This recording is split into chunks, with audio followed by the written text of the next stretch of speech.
नमस्ते बच्चों, welcome to the Harish academy. तो हरीश एकेडमी में आपका स्वागत है। आज हम पढ़ेंगे पहले चैप्टर के प्रश्न उत्तर। हमारा फर्स्ट चैप्टर बिल्कुल कंप्लीट हो गया था लास्ट वीडियो में। अब हम इसके क्वेश्चन आंसर्स करेंगे। तो इसमें फर्स्ट क्वेश्चन क्या है हमारा, मानचित्र क्या है और हम इसका उपयोग कैसे कर सकते हैं और इसके मुख्य घटक क्या क्या हैं। ठीक है। मानचित्र मैंने आपको क्या बताया था कि मानचित्र हमें किसी भी दिशा को निर्देशित करने या फिर किसी भी जगह का पता लगाने के लिए, किसी भी जगह, पर्वत, नदी, उनकी स्थिति जानने के लिए मानचित्र हमारी हेल्प करता है। तो पृथ्वी के सतह के किसी भाग के स्थानों, नगर, देशों, पर्वत, नदी आदि की स्थिति को पैमाने की सहायता से कागज पर लघु रूप में चित्रित करना मानचित्रण कहलाता है। लघु रूप में चित्रित कैसे करना, मैंने आपको बताया था कि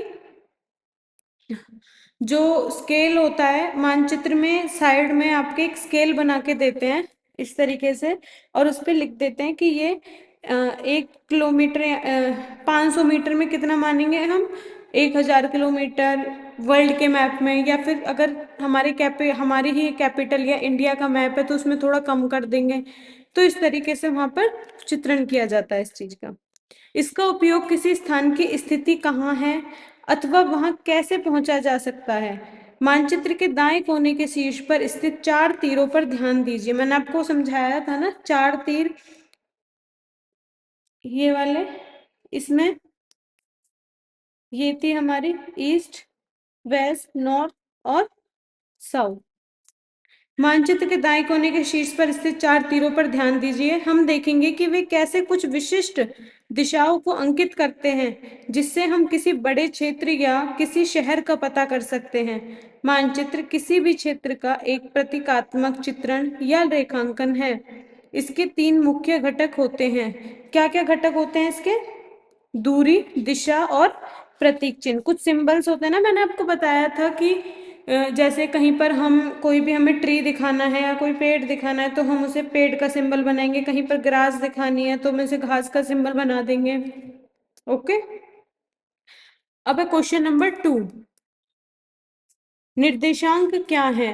पृथ्वी पर किसी स्थान के अंकित करने के लिए अक्षांश और देशांतर का उपयोग कैसे किया जाता है? निर्देशांक या सूचकांक दो समय अवधि और दो स्थानों में किसी तथ्य जैसे में हुए परिवर्तन की सापेक्ष माप है।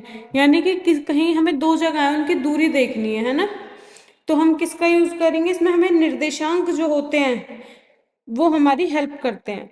पृथ्वी पर किसी भी स्थान का सटीक पता लगाने के लिए अक्षांश और देशांतर रेखाओं का उपयोग किया जाता है। यह प्रणाली पूरे ग्रह पर एक ग्रिड बनाती है, क्योंकि अक्षांशीय रेखाएं कैसे होंगी हमारी? यह हमारी भूमध्य रेखा होती है, इसी के बराबर में क्या होती है हमारी अक्षांशीय रेखाएं, और ऊपर से जो आती हैं उन्हें हम बोलते हैं देशांतरीय। तो ये एक ग्रिड बना रही है ना। अक्षांश रेखाएं भूमध्य रेखा के समानांतर चलती हैं और देशांतर रेखाएं उत्तर से दक्षिण ध्रुव तक चलती हैं। भूमध्य रेखा कौन सी होती है हमारी? जो ये वाली होती है बिल्कुल बीच में। समझ आया?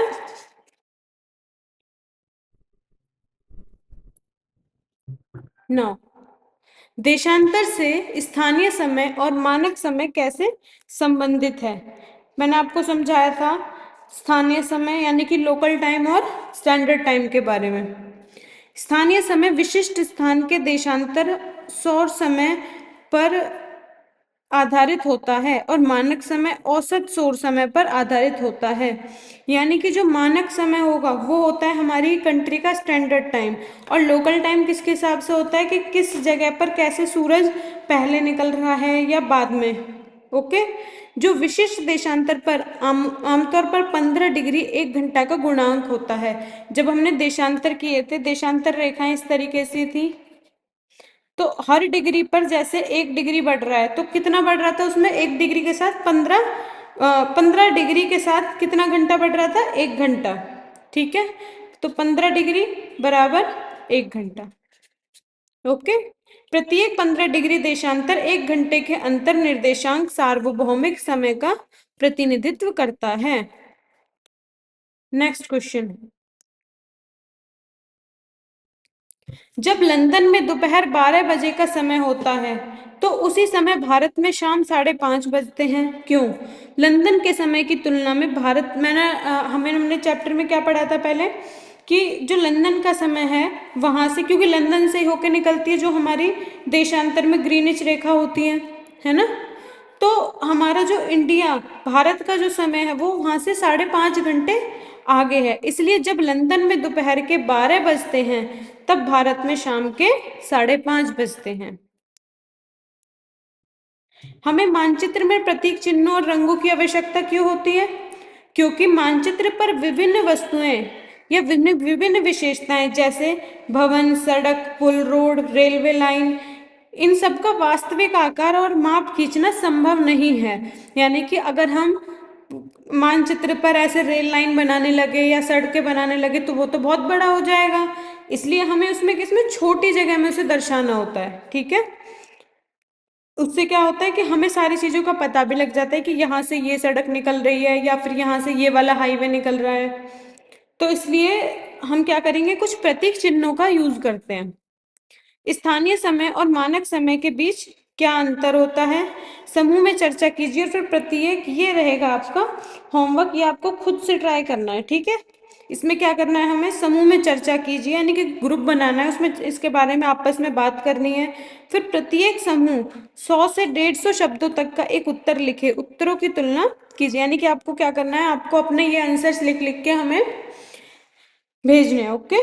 स्थानीय समय आकाश में सूर्य की स्थिति पर आधारित होता है, जबकि मानक समय क्षेत्रों पर आधारित होता है, ठीक है।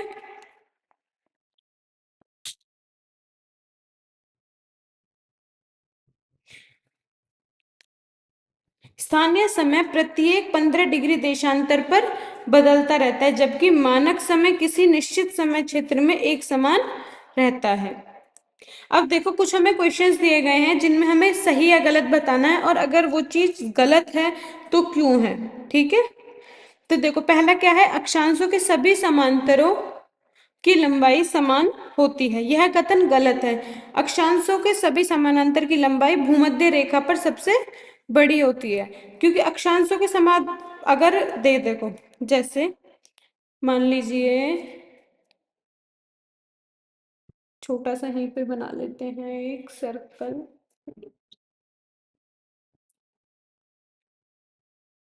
ये देखो। अब ये हमारी जो होती है ये होती है भूमध्य रेखा, है ना। अब क्या, अब ये ऊपर तक जाएंगे तो ये रेखाएं समान होंगी नहीं, ये ऊपर जाती हुई छोटी होती चली जाएंगी, और यहाँ पर ये बिल्कुल एक पोल बन जाएंगे दो, ये नॉर्थ पोल और ये साउथ पोल। तो उसी तरीके से ये कथन गलत हुआ, अक्षांशों के समानांतर की लंबाई भूमध्य रेखा पर सबसे बड़ी होती है। देशांतर के एक याम्योत्तर की लंबाई भूमध्य रेखा की आधी होती है, यह कथन भी गलत है, क्योंकि देशांतर के याम्योत्तर की लंबाई भूमध्य रेखा पर सबसे बड़ी होती है और ध्रुवों की ओर घटती है। यानी कि ये होती है ना, ये ऊपर से थोड़ी चपटी हुई होती है। अब यहां से क्या होगी, ये कम होती चली जाएगी, यहाँ पर सबसे बड़ी होती है जो ये वाला देशांतर होता है, तो इसलिए ये भी हमारा गलत है। लेकिन गलत है तो इसका हमें कारण बताना पड़ेगा, इसलिए हमने इसका कारण भी बताया कि इसलिए है ये। दक्षिणी ध्रुव का अक्षांश 90 डिग्री दक्षिण है, बिल्कुल है, बिल्कुल ठीक है ये। असम में स्थानीय समय और आईएसटी भारतीय मानक समय एक ही है, ये भी बिल्कुल ठीक है। समय क्षेत्र को पृथक करने वाली रेखाएं देशांतर के याम्योत्तर के समान होती है, यह कथन भी सही है, क्योंकि समय क्षेत्र को जो पृथक मतलब अलग करना, पृथक का मतलब होता है हमारा अलग करना किसी चीज को, ओके। पृथक करने वाली रेखाएं देशांतर के याम्योत्तर के समान होती हैं, बिल्कुल ठीक है। भूमध्य रेखा एक अक्षांश वृत्त भी है, ये भी सही है, क्योंकि हमने क्या बताया था आपकी, जो ये भूमध्य रेखा होती है ये यहाँ से ये सर्कल्स होते हैं पूरे के पूरे, यहाँ से ऐसे ऐसे, तो ये क्या है, एक अक्षांश वृत्त है। समझ आया सबको?